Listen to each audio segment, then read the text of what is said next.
Hello students, आज हम class 11th की बुक आरोह पद्य भाग में संकलित कविता चंपा काले काले अक्षर नहीं चिन्हती पढ़ेंगे, जिसके रचयिता प्रगतिशील कवि त्रिलोचन जी हैं। इस कविता में पूर्वी प्रदेश की महिलाओं का ऐसे माहौल के बारे में बताया गया है जहां उन्हें पढ़ने लिखने के महत्व का पता नहीं होता है। वे पूरे दिन अपने कामों में लगी रहती हैं और बाहरी दुनिया का उन्हें कोई ज्ञान नहीं होता। उनकी सोच व समझ का विकास नहीं हो पाता और जो सम्मान उन्हें मिलना चाहिए वो भी नहीं मिलता। आज कुछ ऐसा ही हम इस कविता में पढ़ेंगे। चंपा काले काले अक्षर नहीं चिन्हती कविता धरती संग्रह से ली गई है। गांव में साक्षरता के लिए जागरूक न होना को चंपा के माध्यम से बताया गया है। चलिए स्टार्ट करते हैं। चंपा काले काले अक्षर नहीं चिन्हती। कवि चंपा नाम की लड़की के अनपढ़ होने के बारे में बताते हुए कहते हैं कि चंपा काले काले अक्षरों को नहीं पहचानती, उसे इन अक्षरों का कोई ज्ञान नहीं है और ना वह समझ पाती है क्योंकि वह पढ़ी लिखी नहीं है। मैं जब पढ़ने लगता हूँ वह आ जाती है। जब मैं अर्थात कवि पढ़ने लगता है तो वह वहां पर आ जाती है और पढ़ते हुए देखा करती है। खड़ी खड़ी चुपचाप सुना करती है। कवि जब पढ़ता है तो वह बोले गए अक्षरों को चुपचाप यानी कि शांत होकर खड़ी खड़ी सुना करती है। उसे बड़ा अचरज होता है, इन काले चिन्हों से कैसे ये सब स्वर निकला करते हैं, और उसे इस बात की हैरानी होती है कि इन काले अक्षरों से ये आवाजें यानी कि ध्वनियां किस तरह से निकलती हैं। वह अक्षरों को देखकर हैरान होती है। इन पंक्तियों में काव्य सौंदर्य इस प्रकार है। इन पंक्तियों में निरक्षर व्यक्ति की हैरानी का बिंब सुंदरता से दर्शाया गया है। काले काले और खड़ी खड़ी में पुनरुक्ति प्रकाश अलंकार का प्रयोग किया गया है। ग्रामीण भाषा का प्रयोग किया गया है और सब स्वर शब्द में अनुप्रास अलंकार का प्रयोग किया गया है। चंपा सुंदर की लड़की है, सुंदर गवाला है, गाय भैंसे रखता है। चंपा जो है, कवि चंपा के बारे में बताते हैं कि चंपा जो है सुंदर नाम के गवाले की लड़की है, अर्थात उसके पिता का नाम सुंदर है जो कि गवाला है यानी कि गाय चराने वाला। सुंदर गवाला है जो गाय भैंसे रखता है, यानी कि जो गाय भैंसे रखता है उसे गवाला कहते हैं।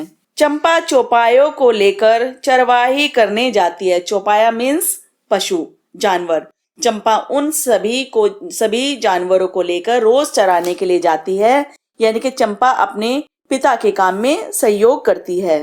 चंपा अच्छी है, चंचल है, नटखट भी है, कभी कभी उधम करती है। अब यहाँ पर चंपा के स्वभाव के बारे में कवि ने बताया है कि चंपा नाम की जो बालिका है वह बहुत अच्छी है और खूब चंचल है, यानी कि शरारती है। उसका स्वभाव चंचलता से भरा हुआ है। वह नटखट अर्थात शरारती भी है, हर वक्त शरारत करती रहती है और इधर उधर उधम मचाती हुई यानी कि उछल कूद करती रहती है।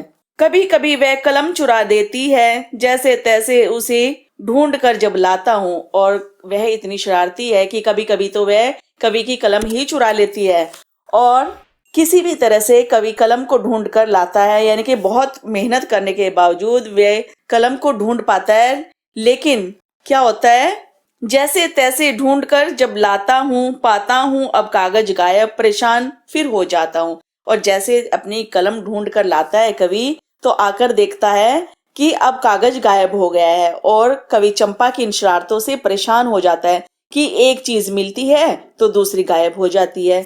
अब इन पंक्तियों में जो काव्य सौंदर्य है वो इस तरह से है। इन पंक्तियों में चंपा के परिवार व उसकी शरारतों के बारे में बताया गया है।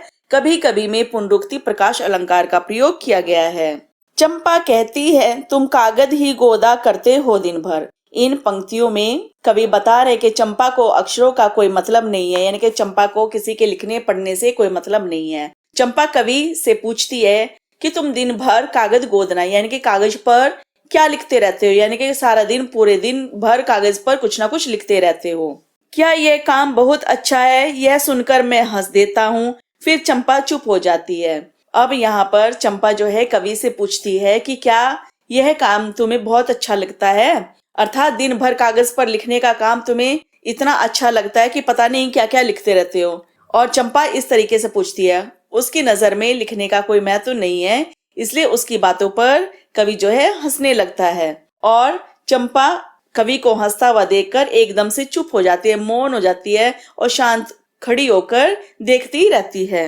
उस दिन चंपा आई, मैंने कहा कि चंपा तुम भी पढ़ लो। अब एक दिन ऐसा हुआ, चंपा वैसे तो रोज ही आती थी, लेकिन एक दिन कवि ने चंपा को पढ़ाई के महत्व के बारे में समझाने की बात की और वह कवि के पास आई तो कवि ने चंपा को पढ़ने की बात की। जब वह उनके पास आई और उसे पढ़ने के लिए प्रेरित किया और पढ़ाई के महत्व को समझाया। हारे गाड़े काम सरेगा, गांधी बाबा की इच्छा है सब जन पढ़ना लिखना सीखे। हारे गाड़े काम सरेगा अर्थात मुसीबत में तुम्हारे काम आएगा, यानी कि तुम भी पढ़ना लिखना सीख जाओ, मुसीबत में तुम्हारे काम आएगा, तुम हर मुसीबत का सामना कर सकती हो और पढ़ाई लिखाई से ही तुम हर परेशानी की समस्या का हल भी ढूंढ सकती हो।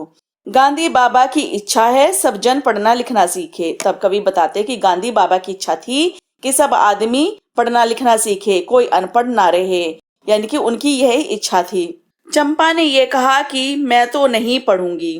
तब चंपा कवि को जवाब देती है कि तुम तो कहते थे कि गांधी बाबा बहुत अच्छे हैं, फिर वो पढ़ाई की बात क्यों करते हैं, यानी कि अगर अच्छे हैं तो पढ़ाई की बात क्यों करते हैं, क्योंकि उसके नजर में पढ़ाई करना तो बेकार की चीज है। और मना कर देती है कि मैं तो नहीं पढ़ूंगी, कि मैं अब नहीं पढ़ूंगी। तुम तो कहते थे गांधी बाबा अच्छे हैं, वे पढ़ने लिखने की कैसे बात कहेंगे, मैं तो नहीं पढ़ूंगी। अब जो चंपा है साफ साफ वो कवि को बिल्कुल मना कर देती है कि मैं किसी की बातों में नहीं आने वाली हूँ, मैं अब नहीं पढ़ूंगी। इन पंक्तियों में निरक्षर व्यक्ति के मन की दशा का सुंदर चित्रण किया गया है और ग्रामीण परिवेश का वर्णन किया गया है। मैंने कहा कि चंपा पढ़ लेना अच्छा है। कवि चंपा को पढ़ने की सलाह देते हैं और पढ़ने के महत्व को समझाने की कोशिश करते हैं, लेकिन चंपा मना कर देती है। तब कवि चंपा को पढ़ने लिखने के फायदे बताते हैं। ब्याह तुम्हारा होगा तुम गौने जाओगी। कवि चंपा को कहते हैं कि एक दिन तुम्हारी शादी भी हो जाएगी और तब तुम अपने पति के साथ में ससुराल चली जाओगी। कुछ दिन बालम संग साथ रह चला जाएगा जब कलकत्ता, और वहां तुम्हारा बालम यानी कि तुम्हारा पति कुछ दिन साथ रहकर नौकरी के लिए कलकत्ता चला जाएगा। बड़ी दूर है कलकत्ता, और कलकत्ता तो बहुत दूर है। ऐसे चंपा को पढ़ाई के महत्व को बताते हुए कहते हैं, कैसे उसे संदेशा दोगी, कैसे उसके पत्र पढ़ोगी, चंपा पढ़ लेना अच्छा है। और फिर चंपा को कहते हैं कि जब पति दूर चला जाएगा तो अपने बारे में उसे कैसे बताओगी, कैसे संदेश दोगी और किस तरीके से उसके पत्रों को पढ़ोगी, क्योंकि तुम्हें तो पढ़ना लिखना ही नहीं आता, इसलिए तुम्हें पढ़ना चाहिए। पढ़ाई लिखाई से हम हर परेशानी का सामना कर सकते हैं। ऐसे चंपा को कवि समझा रहे हैं कि पढ़ाई का क्या महत्व है। अब इन पंक्तियों में जो काव्य सौंदर्य है वो इस तरह से है। संवाद शैली का प्रयोग किया गया है, खड़ी बोली में सहज अभिव्यक्ति है। चंपा बोली तुम कितने झूठे हो देखा। अब चंपा को जब पढ़ने की सलाह दी जाती है तो वह नाराज हो जाती है, गुस्सा करने लगती है और कहती है कि तुम झूठ बोलते हो, बहुत झूठ बोलते हो, कितने झूठे हो देखा। हाय राम तुम पढ़ लिख कर इतने झूठे हो। और कहती है कि हाय राम तुम पढ़ लिख कर भी झूठ बोलते हो। मैं तो ब्याह कभी ना करूंगी, और कहीं जो ब्याह हो गया तो मैं अपने बालम को संग साथ रखूंगी। अब यहाँ पर चंपा जो है वो कवि को कहती है कि शादी की बात है तो मैं शादी ही नहीं करूंगी, और हो भी गई तो यानी कि अगर शादी हो भी जाती है तो मैं अपने पति को साथ में रखूंगी, उसे कहीं नहीं जाने दूंगी। कलकत्ता मैं कभी न जाने दूंगी, और कलकत्ता में तो कभी नहीं जाने दूंगी। वो ऐसा शहर है जो अपने परिवार से अलग कर देगा। मैं अपने पति का शोषण नहीं होने दूंगी। कलकत्ते पर बजर गिरे, और वो गुस्से में कहती है कि ऐसे शहर पर वजर गिरे अर्थात उस पर विपत्ति आ जाए, पूरा कलकत्ता ही खत्म हो जाए, वह अपने पति को वहां नहीं जाने देगी। यानी कि जाने से पहले क्या कहती है कि कलकत्ता जहां मेरा पति जाने वाला है कलकत्ता ही पूरा खत्म हो जाए। अब इन पंक्तियों में जो काव्य सौंदर्य है वो इस तरह से है। इन पंक्तियों में चंपा का भोलापन प्रकट हुआ है। बजर गिरे से शीर्षक वर्ग के प्रति आक्रोश जताया गया है। संवाद शैली का प्रयोग किया गया है और संग साथ शब्द में अनुप्रास अलंकार का प्रयोग किया गया है।